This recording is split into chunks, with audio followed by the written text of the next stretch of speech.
신경증 중에서 가장 많은 빈도를 차지하는 불안장애에 대한 얘기를 해드릴 거예요. 불안장애를 가지신 분들은 주로 이런 표현들 많이 해요. 무언가에 내가 계속 쫓기는 것 같아요. 무슨 일이 꼭 벌어질 것처럼 계속 뭔가 좀 불안해요. 이런 표현들을 많이 하시는데요. 오늘은 불안장애의 어떤 종류들이 있고 또 어떻게 좀 우리가 대처해 나가야 되는지, 어떻게 치료해 나가야 되는지에 대해서 간단하게 좀 정리를 해드릴 거예요. 자, 불안장애의 정의는 이렇습니다. 다양한 형태의 비정상적인 불안과 공포로 인하여 일상생활에 장애를 일으키는 정신질환이라고 표현을 하고 있고요. 정상적인 불안은 뭐고 비정상적인 불안은 뭘까요? 여기 계시는 분들 중에서 혹시 불안하지 않아 보신 분 계시나요? 한 번도 불안해 본 적이 없으세요? 아니요, 많이 있어요. 많이 있으시죠? 네. 불안은 정상적인 감정이에요. 불안 자체가 비정상적인 감정은 아닙니다. 우리는 좀 불안하고 혹은 두렵고 해야 돼요. 만약에 자동차가 내 눈앞으로 달려오는데 내가 만약에 두렵지가 않아. 그냥 가만히 있으면은 죽겠죠. 네. 그럴 때 뭔가 위험을 감지하고 불안을 느끼기 때문에 우리는 몸을 좀 피하거나 내 생명을 지키려는 노력들을 하게 되는데요. 근데 그러지 않아도 되는 상황들에서도 계속 이런 불안이 지속이 되고, 그래서 내가 일상생활을 하는데 좀 많이 곤란을 겪을 때 그런 거를 이제 우리가 비정상적이라고 하죠. 누군가를 만나는 게, 사람들을 만나는 게 너무나 두렵다든지, 아니면 어떤 특정한 장소에 가는 게 너무나 두렵다든지, 이런 경우를 우리가 이제 정신질환이라고 하게 됩니다. 불안장애는 종류가 상당히 많아요. 그 중에서는 좀 유명한 거 몇 가지만 이제 해보자면, 공황장애가 대표적이죠. 특정 상황만 되면은 공황 발작이 일어나요. 그럼 막 숨이 차고 숨이 막힐 것 같고 심장이 두근거리고 꼭 죽을 것만 같은 그런 느낌들을 느끼게 되는데, 어떤 사람들은 고가도로에만 올라가면은 그런 분들이 있고요. 어떤 분들은 광장 사람 많은 데만 가면은 지하철만 타면은 그런 분들도 있고, 여러 가지 상황들이 있죠. 평상시에도 그렇게 발작이 일어날까봐 계속 긴장하고 좀 두려워요. 그리고 그렇게 한 번 발작이 일어났던 그 같은 장소나 같은 사람은 다시는 만나지 않으려고 하는, 그런 회피하는 그런 경향들을 보이게 됩니다. 그리고 또 많은 게 강박장애예요. 강박증을 앓고 있는 분들 꽤 많죠. 비합리적인 걱정을 행동으로 옮기지 않으면은 너무나 이게 불안해서 참기가 어려운, 그래서 위생에 대한 강박장애 있는 분들 많아요. 계속 손을 씻는다든지, 어디 앉으려고 하면 꼭 수건을 깔고 앉거나, 아니면 손잡이 만지려면 일단 수건을 한번 닦고 만진다든지, 이런 분들도 있고요. 항상 내가 정해진 위치에 물건이 있어야 돼요. 아니면 꼭 네모 반듯하게 있어야 돼. 액자는 네모 반듯하게 걸려 있어야 되고, 옷은 꼭 줄이 맞아야 되고, 뭔가 이런 감각을 가지신 분들도 있고요.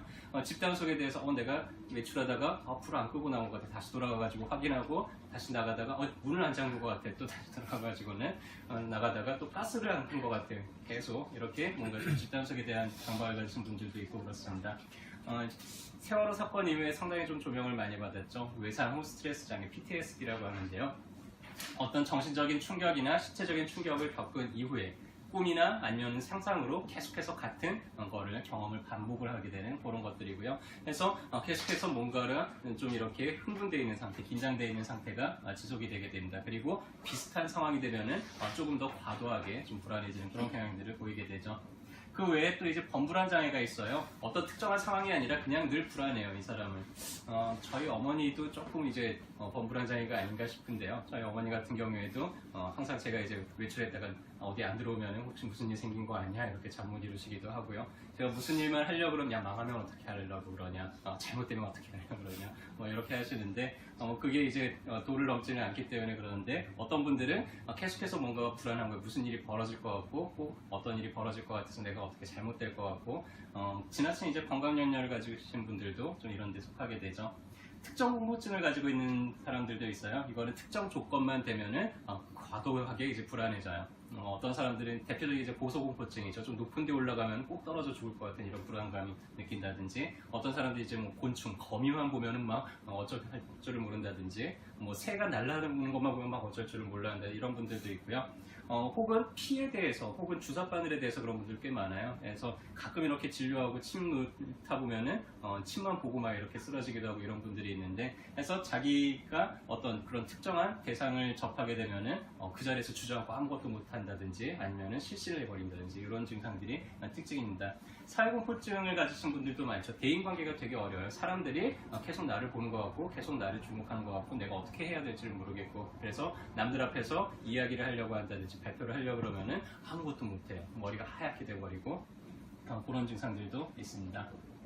그냥 원인은 다양하게 여러 가지가 있는데요. 뭐 몇 가지 측면에서 이제 나눠보게 되는데 신경학적으로 신경 전달 물질이 너무 부족하거나 과하거나 이런 문제들로 좀 많이 보고 있고요. 병원에서는 심리 사회적인 측면들도 상당히 중요해요. 과거에 했던 경험들, 그 다음에 현재 정보를 해석하는 데 있어서 이 정보 해석이 뭔가 좀 지나치게 민감하다든지 좀 비합리적이다든지 이런 경우에도 그럴 수가 있습니다. 모든 사람들이 나만 쳐다보는 것 같아. 이런 신념을 갖고 있으면 사람들 만나기가 되게 두렵겠죠.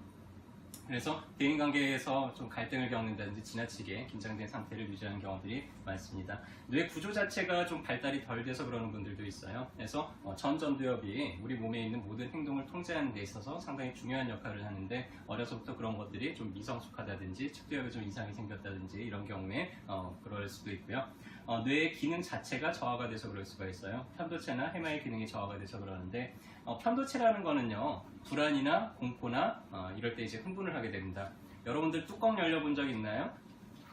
네, 어떤 상황이 돼서 뚜껑이 열려요. 그러면은 막 쏟아붓죠. 쏟아붓는데 이게 내가 자제가 안 돼요. 그러다가 계속 막 쏟아붓다가 조금씩 이제 이성이 찾아져요. 내가 왜 이러고 있지 지금? 하는 생각이 들기는 하지만 내가 일단 저질러 놨으니까 뭔가를 계속 이제 뭔가 화를 내고는 있고 그런 상황이 되는데 그게 이제 편도체가 하는 역할이에요.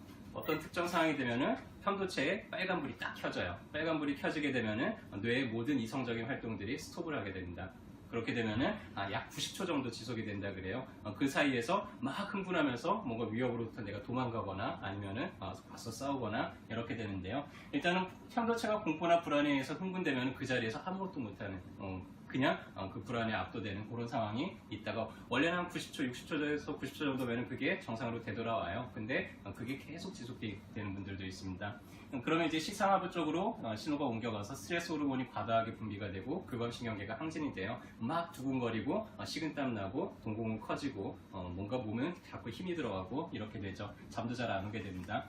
이런 게 이제 해마까지 전달이 되면은 불안과 공포가 장기 기억화가 돼요. 해마는 기억을 장기 기억으로 전환을 시키는데 그렇게 되면 이제 각인이 돼 버려요. 어떤 특정 상황이 나는 과하게 불안한 게 계속 학습이 되면서 점점 이제 증폭이 되게 됩니다. 그렇게 되면 이제 뇌관이라는 건 우리 몸에 기본적으로 살아있는 모든 활동을 주관하는 곳이에요. 이곳까지 이제 자극을 받게 되면 계속 흥분과 각성 상태가 유지가 되면서 몸에 계속 힘이 들어간다든지 과호흡이 된다든지 아니면 잠을 잘 못 잔다든지 이런 증상들이 계속 이제 반복이 되겠죠.